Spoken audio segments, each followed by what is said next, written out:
Rwanda formulated a policy framework to become a middle-income country by 2020 through the Vision 2020.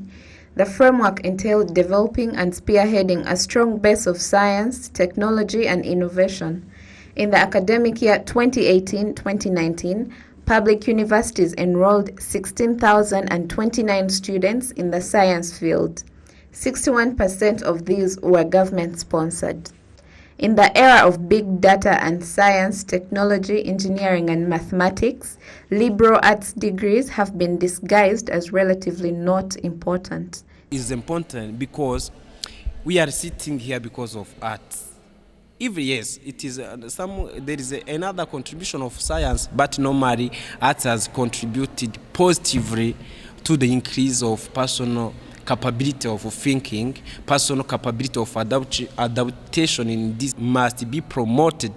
I don't know if it can be possible like at the same percentage like science, but normally it could not be left backward. Give a chance to art students.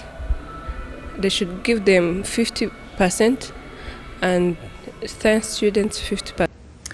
It is important to emphasize the pragmatic or practical value of studying the humanities disciplines.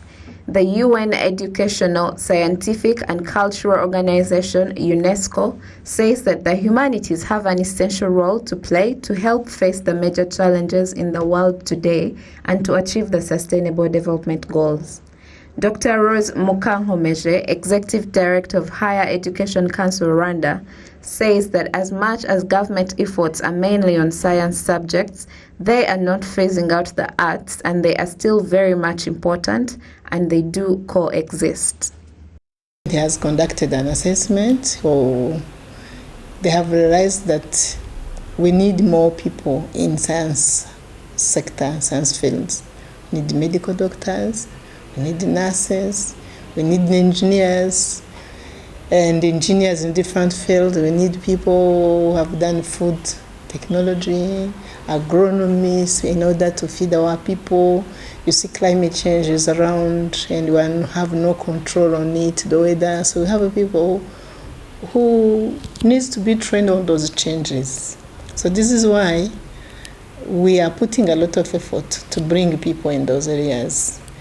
But it does not mean we have neglected. Continue to be relevant, because building a country, we need people in politics, people in economic areas, accounting, planning, laws. So all those subjects, we need them. And this is why we have a lot of private institutions which are doing big contribution in training those people in non-STEM areas. Over the years, the perceived importance attached to science, technology, engineering, and mathematical subjects has downplayed the contribution that non-STEM subjects have. Speaking to Dr. Philip Cotton, the Vice Chancellor of University of Rwanda, the plan that universities have is to find more integrated ways of finding a balance between both the STEM and the non-STEM subjects, starting with the next academic year. You know, for example, it doesn't matter whether you're non-STEM or STEM, you still need to have an understanding of ethical decision-making. You still need to have an understanding of ICT, of communication. You need to be communications literate. You need to be financially literate. You need to be numerate, whether you're in economics, political science, civil engineering, or architecture or medicine. And so there's a whole range of attributes, we call them graduate attributes, that cut across.